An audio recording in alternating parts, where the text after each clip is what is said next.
नमस्कार दोस्तों। होपफुली आपका आज का डे इजी रहा होगा, प्रॉफिटेबल रहा होगा। आज का डे इंटरेस्टिंग भी था और इजी भी था। अब इजी क्यों था उसके लिए मैं आपको कुछ पॉइंट्स समझाने की कोशिश करूंगा। होपफुली आपको ये पॉइंट समझने के बाद किसी एडवाइज़र की, किसी टेक्निकल की ज़रूरत ना पड़े। आप खुद उस चीज़ को रिसर्च करो एंड डू ट्रेड अकॉर्डिंगली। सबसे पहले हम बात करते हैं कि आज बाजार जब गैप अप हुआ, जैसे कि हमने कल भी बात करी थी बाजार में, कि अगर बाजार इस हाई के आसपास खुलता है तो बाजार में पहले सेलिंग आएगी। बट अगर आप देखो बाजार में जैसे ये बाजार खुला तो फर्स्ट 5 मिनट का लो गया ही नहीं। जो हमारा फर्स्ट रूल होता है कि अगर बाजार यहाँ खुलता है और फर्स्ट 5 मिनट या 2 मिनट का लो जाता है तो we are ready to sell. पहली कंडीशन ये। बट आप यहाँ खुले हो, प्लस यहाँ पे अगर आप देखो पाइवट थ्योरी क्या बोलती है कि अगर आप वैल्यू और रेंज के ऊपर खुलते हो वैल्यू और रेंज के ऊपर खुलते हो तो 90% ऑफ द टाइम चांसेस होते हैं कि वो एक ट्रेंडिंग डे होता है। 90% ऑफ द टाइम वो ट्रेंडिंग डे होता है। अब ऐसा क्यों होता है? क्यों? क्योंकि because of the day, because of, अगर आप यस्टरडे के प्राइस एक्शन को समझने की कोशिश करें तो यस्टरडे प्राइस एक्शन में गैप डाउन के बाद बाजार में कोई मोमेंटम नहीं आया। बेशक मैंने यहाँ पे निफ्टी की कॉल ली थी और मुझे 20-25 पॉइंट्स मिले। बट वो एक ट्रेड में मज़ा नहीं आता, बिकॉज 15-20 पॉइंट लेना कोई एक अच्छी, मतलब एक आपके अकाउंट में कोई चेंज नहीं आएगा। जैसे एक ट्रेडिंग पॉइंट ऑफ व्यू से ठीक है, आपने 10-15 पॉइंट लिया है, क्या बहुत बड़े एक तुर्रम खा बन जाते हो तो वो एक अलग बात है। बट अगर आपको अपने अकाउंट की शकल को चेंज करना है, अपने नियर एंड डियर की लाइफ को चेंज करना है, तो आपको बड़े अमाउंट कैप्चर करना सीखना पड़ेगा। ठीक है। अब ये जो ट्रेड लिया था मैंने आपको बताया कि दो टेल बार बनी और उसके बाद ये बड़ी, जब बुलिश बार बनती है तो आपको प्राइस को चेज करना चाहिए, बिकॉज इस रेड बार का पूरा 70% इसने इनगल्फ कर लिया। लेट कम टू द आज क्या करा। जब इस रेंज के ऊपर खुला बाजार, रिजेक्शन आई, मैंने इस पॉइंट पे, मतलब इस पॉइंट पे मैंने निफ्टी की कॉल बाय करी और पूरा दिन मैंने उस कॉल को होल्ड रखा टिल यहाँ तक। अगर आप देखो तो मैंने यहाँ के आसपास अपने निफ्टी की कॉल को एग्जिट करा है। मतलब मैंने निफ्टी की कॉल ली थी 19,550 की अप्रॉक्स। जो मैंने कॉल ली थी वो ली थी 110 से 114 के बीच में, और मैंने एग्जिट करा है 174 पे। तो अब ये देखो कि, और क्वांटिटी पहले मैंने 50% ली बिकॉज यहाँ से प्राइस में रिजेक्शन की उम्मीद थी। जब उसने ये ब्रेकआउट किया, जब उसने ये पॉइंट को तोड़ा, मैंने यहाँ पे अपनी फुल क्वांटिटी कर दी और पूरा दिन वेट किया। अब सबसे बड़ी समस्या क्या थी, इस तरीके के डेज को आपको आइडेंटिफाई कैसे करना है। देखो दो तीन तरीके से बाजार बिहेव करता है। एक होता है कि आपने ये बड़ी ग्रीन बार बनाई, बाजार साइड ऐसे आया और देन ऐसे चला गया। ये आपको तब होता है जब बाजार में वैल्यू और रेंज के ऊपर खुलता है बाजार, तो आपको ऐसा मोमेंटम देखने को मिलता है बाजार में।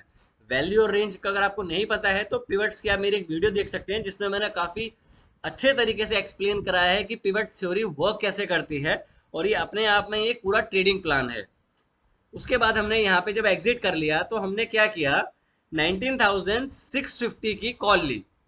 कॉल ली इस जगह के आसपास, और इस जगह पे आसपास हम दोबारा अपनी कॉल से एग्जिट हो गए। उसमें हमें अगेन 20-25 पॉइंट्स मिले। एंड ऑफ द डे फिर हमने एक कॉल कैरी करी है 19,700 की विद मिनिमम क्वांटिटी, जिसमें अगर बाजार, अगर गैप डाउन खुलता है तो हमारे में एक रूम ऑफ एंट्री और रहे। बिकॉज अगर इन एनी केस बाजार कल गैप डाउन भी करता है तो फर्स्ट आपको बाइंग मिलेगी बाजार में, देन आपको हो सकता है कि वो रैली फेल हो। बट रीजन का था, कैरी करने का रीजन ये था कि अगर आप वीकली चार्ट देखते हैं निफ्टी का, तो वीकली चार्ट से आप ऊपर बंद हुए हो। अगर आप फ्राइडे का भी चार्ट देखो तो फ्राइडे के चार्ट से भी, फ्राइडे की जो कंटिन्यूशन बार थी, आप उसके ऊपर बंद हुए हो। तो कैरी करना बनता था बाजार में। ठीक है, बाजार में अनसर्टनिटीज है कि बाजार न्यूज की बेसिस पे नीचे खुल सकता है, बट जिस हिसाब से आज प्राइस एक्शन था तो एक रिस्क लेना बनता था। बिकॉज अगर आप कल रिस्क लेते हो और बाजार 19,800 के आसपास खुलता है तो आपका डे ओवर है। उसके बाद आपको फ्रेश मोमेंटम तभी मिलेगा बाजार में जब 19,800 से ऊपर बाजार ट्रेड करेगा। अब हम एक बार पिवट्स को देख लेते हैं। मैंने पिवट्स इसलिए बताया कि आप वीकली चार्ट देखें, वीकली पिवट्स को देखें, तो 19,440 450 के आसपास आपका वीकली S1 बनता है। तो उसके अकॉर्डिंगली हमने डे बिफोर यस्टरडे, मतलब कल हमने S1 को वीकली टच किया, तो प्रोबेबिलिटी है कि हम अपर रेंज को भी टच करेंगे जो कि 19,780 के आसपास है। तो प्रोबेबिलिटी हो सकती है कि निफ्टी एक बार 19,780 या 800 को टच करने के लिए जाए। अगर इसको जाता है तो आपको एक अच्छा मोमेंटम मिल सकता है, आप वहां पे अपने प्रॉफिट बुकिंग के लिए देख सकते हैं। तो ये था कि रीजन मैंने इस पोजीशन को कैरी क्यों किया। अब आपको यहाँ पे एक चीज देखनी है, मैं हमेशा आपको बात बोलता हूँ कि अगर आपसे ये मिस हो गया है, ये चीज आपने मिस कर दी है, तो आपको एंट्री कैसे करनी है? With RBI. आरबीआई का मतलब होता है रेड बार इग्नोर्ड। अब यहाँ देखिए आप, ये आपकी रेड बार इग्नोर है, ये देखिए, रेड बार इग्नोर, रेड बार इग्नोर, रेड बार इग्नोर, रेड बार इग्नोर, रेड बार इग्नोर। जब आप रेड बार इग्नोर करते हो एक डिसेंट बार के साथ और ऊपर आपको रिजेक्शन देखने को मिले, यहाँ पे मैं एग्जिट इस पॉइंट से हुआ था क्योंकि यहाँ पे बाजार में R3 आ गया था इन अ डे। क्यों? क्योंकि आप यहां से चलना शुरू हुए हो। अगर आप इस बार को कैलकुलेट करोगे तो ये बार यहां से बनी है। तो अगर इतनी बड़ी बार बनी है जिसे बिग एलिफेंट बार बोलते हैं, तो 90% ऑफ द टाइम वो हल्का सा रिट्रेस करेगा, बिकॉज 200 भी है और 20 भी आपके यहाँ से ऊपर आना शुरू हो गया। इस वजह से मैंने निफ्टी की कॉल को लिया और पूरा दिन उसको होल्ड किया। तो इस वजह से मुझे आज ऑलमोस्ट निफ्टी में देखें तो 80 टू 85 पॉइंट्स एक बार निफ्टी में मिले हैं, बिकॉज आप 50 टू 80 पॉइंट्स गैप अप करके खुले थे। उसके बाद भी मैंने उस चीज को चेस किया। अब मैंने ये जो आपको बताया कि बाजार में पिवट थ्योरी किस बेसिस पे काम करती है, तो अब ये देखिए, इसको हम बाद में डिस्कशन करते हैं। जो डे बिफोर कल हुआ था यस्टरडे, आप फ्राइडे का चार्ट देखिए, आपने पिवट रेंज के ऊपर खुले, मतलब R1 के आसपास खुलते हो और आप क्लोज होते हो high of the day. Same चीज आज वही हुई है कि आप R1 के आसपास खुलते हो और आप हाई ऑफ द डे बंद होते हो। यहाँ पे आप देखिए, आप रेंज और वैल्यू के नीचे खुलते हो और आप लो ऑफ द डे के आसपास बंद होते हो। तो ये theory 90% of the time work करती है, पिवट्स की थ्योरी, जो मैं आपको हमेशा बात करता हूँ। और मैं बेसिकली पिवट्स ही यूज करता हूँ इंडाइसिस के लिए। उसके बाद हमने दो तीन ट्रेड और लिए। एक हमने कोल इंडिया का ट्रेड लिया था। कोल इंडिया का ट्रेड क्यों लिया था वो आपको समझना चाहिए, क्योंकि अगर आपको ये बेसिक चीजें समझ में आ जाएंगी तो आई डोंट थिंक सो कि आपको किसी की जरूरत पड़ने वाली है हेल्प के लिए। कोल इंडिया,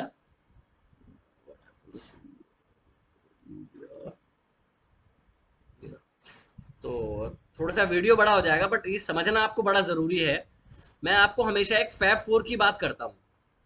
आपने मेरी वीडियोस में देखा होगा कि मैं जब भी स्टॉक्स में कोई ट्रेड लेता हूँ और वो ट्रेड में अगर मुझे डिसेंट रिटर्न मिलता है तो इस वजह से मिलता है, दैट इज फैब फोर, जो कि हमने अपने प्रीवियस वेबिनार्स में काफी लोगों को पढ़ाया है। अब ये देखिए, ये एक नैरो रेंज है, इवन ये 2 दिन की नैरो रेंज है, ठीक है, ये नैरो रेंज है 2 दिन की। फैब फोर में हम क्या यूज करते हैं? प्रीवियस डे की नैरो रेंज प्लस प्राइस 20 और 200 से ऊपर होना चाहिए था। तो ये हमारी प्रीवियस डे की रेंज है कोल इंडिया में। ये देखिए, ये रेंज है, प्लस आप खुलते हो और वर्टिकली मूव देते हो इस जगह के आसपास। जब आपने ये बड़ा मूव दिया तो इस तरीके के, क्योंकि आपने 2 दिन की रेंज तोड़ी है, तो आपको एक बड़ा मोमेंटम मिलने का ज्यादा चांसेस थे। तो मैंने इस जगह के आसपास कोल इंडिया को बाय किया, जो मैं आपको बोलता हूँ रेड बार इग्नोर। और इस पोजीशन को मैंने एंड ऑफ द डे तक कैरी किया, मतलब मैंने इस जगह के आसपास लिया, 290 के आसपास मैंने कोल इंडिया की कॉल ली थी और 303 तक, मतलब ऑलमोस्ट अगर मैं देखूं तो मुझे पूरी रैली मैंने कोल इंडिया की कैप्चर करी है। अगर किसी ने एक लॉट भी लिया है तो आपको एक इनफ अमाउंट कोल इंडिया में मिला होगा। उसके बाद हमने एक भारतीय एयरटेल का ट्रेड लिया था। भारतीय एयरटेल का भी ट्रेड इसी वजह से लिया था, फैब फोर का, प्लस टाटा मोटर का भी लिया था और मैंने मारुति का भी कॉल के लिए बोला था। तो इस वजह से ये मैंने ट्रेड लिया और इसमें मुझे काफी अच्छा डेज कंस्ट्रक्ट कर दिया, क्योंकि इस तरीके के डेज जब आपको मिलते हैं तो आपको पूरा निचोड़ना है उसको। आप ये देखिए, वो 20 को रिस्पेक्ट करता रहा पूरा दिन। ये चांसेस हैं कि कोल इंडिया 320 330 तक भी एक बार ही जा सकता है, बिकॉज ये काफी बड़े टाइम बाद, मतलब 8 से 10 साल बाद इसने ये ब्रेकआउट किया है 302 का। तो इस तरीके के ट्रेड्स आपको लाइफ में अगर मिलते हैं तो आपको उसका पूरा निचोड़ निकालना चाहिए। आप कोल इंडिया का डेली चार्ट देखिए, मतलब आप एक चार्ट देखिए, इस रैली को रिट्रेस किया, देन 20 पे होल्ड किया, देन सीधा रैली। अगर आप इसको मंथली चार्ट पे देखते हो कोल इंडिया को, कोल इंडिया आप ये देखिए, मंथली चार्ट देखते हैं इसका,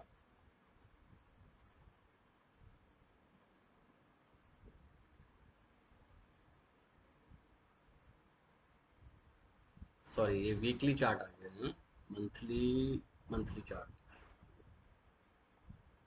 ये 2017 के पॉइंट पे आ रहा है, मतलब 8 साल के ऑलमोस्ट इस रेंज के आसपास है।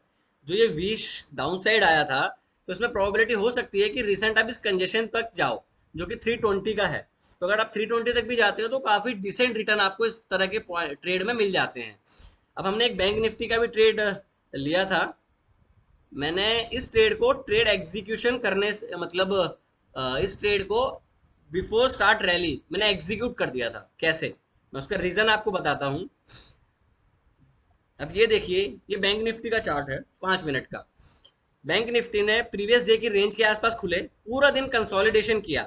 यहाँ पे आपने क्या किया, 1 time touch, 2 time touch, 3 time touch.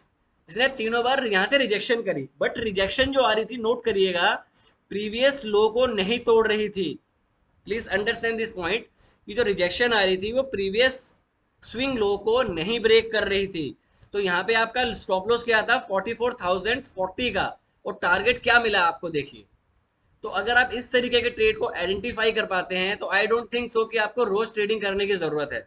मैंने यहाँ पे ये ट्रेड लिया बिफोर दिस हैपन, और ये ट्रेड मैंने कॉल ली थी 43,900 की 220 पे, और वो 289 पे ली थी, और मैंने इस पे एग्जिट करा 500 के आसपास, मतलब मैं इस बड़ी बार पे एग्जिट हुआ।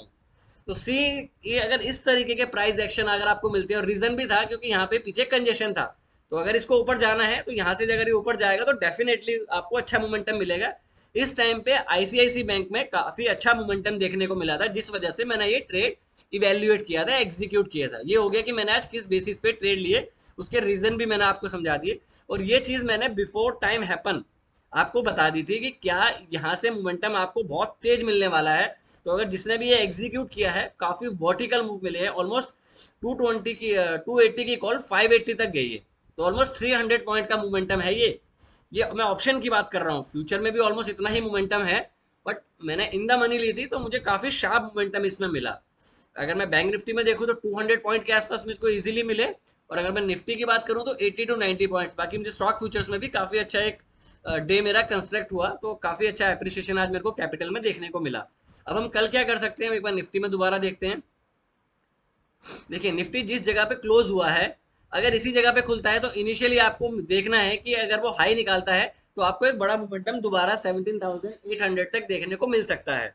ठीक है, तो फर्स्ट टारगेट आपका होगा 17,770 के आसपास। अगर बाजार गैप डाउन होता है तो फर्स्ट आपको अप साइड का मोमेंटम देखने को मिलेगा, बिकॉज जो रैली हुई है वो आपको अप साइड में। अगर इन एनी केस अगर आप गैप डाउन कर देते हो इस रेंज के नीचे, तो भी आपको इनिशियली हो सकता है कि पहले फर्स्ट, जैसे आप ये देखिए, यहाँ पे गैप आप क्लोज हुआ, यहाँ बाजार अच्छा क्लोज हुआ, ठीक है, आपको गैप डाउन मिला, बट इनिशियली आपको बाइंग मिली। तो आपको ये टेल बार्स देखनी है। अगर यहाँ पे गैप डाउन होता है, मतलब अगर बहुत बड़ा गैप डाउन हो जाता है, तो आपको ट्रेड एग्जीक्यूट नहीं करना है। जो यहाँ पे कैरी करके ले गए हैं पोजीशन, वो अपनी पोजीशन काटेंगे तो बाजार और नीचे जाएगा। ठीक है, अगर बाजार इसी बीच में खुलता है, इस रेंज के बीच में खुलता है, तो आपको इस तरीके का प्राइस एक्शन देखना है जो यहाँ पे बना है, और यहाँ पे आप एग्जीक्यूशन कर सकते हो। तो ये कल के लिए ट्रेड है। अगर इस रेंज के आसपास आ जाता है 600 के आसपास, तो भी आपको ट्रेड एग्जीक्यूट करना चाहिए। अगर 200 से नीचे खुलता है तो आपको ट्रेड एग्जीक्यूट नहीं करना चाहिए, फिर आपको बाकी सेक्टर्स और ग्लोबल मार्केट को एक बार देखना चाहिए। ये मेरा प्लान है निफ्टी में भी और बैंक निफ्टी में भी। होपफुली आपका भी ट्रेडिंग डेज काफी अच्छा कंस्ट्रक्ट हुआ होगा। अगर आपको इस तरह की इन्फॉर्मेशन चाहिए तो मैं ये सारी इन्फॉर्मेशन ऑलमोस्ट जो भी मैं ट्रेड लेता हूँ, व्हाट्सअप कम्युनिटी पे, व्हाट्सअप का एक चैनल है, उस पर मैं ये चीज़ें पोस्ट करता रहता हूँ। Thank you, take care and trade well. कोई भी ट्रेड लेने से पहले अपने वित्तीय सलाहकार से जरूर सलाह करें, बिकॉज ये फाइनेंशियल मार्केट है। आप देख रहे हो, एक दिन गैप अप होता है, एक दिन गैप डाउन होता है, एक दिन गैप अप होता है, एक दिन गैप डाउन होता है। तो इस तरीके की बाजार में अगर आप पैसा बना के जा रहे हो, और अच्छा पैसा बना के जा रहे हो, तो काफी अच्छी और एक काफी समझदारी वाली बात है। और अगले दिन आप प्राइस को चेस करने की कोशिश मत करो, उस प्रॉफिट को सेव करने की कोशिश करो। Thank you, take care and trade well.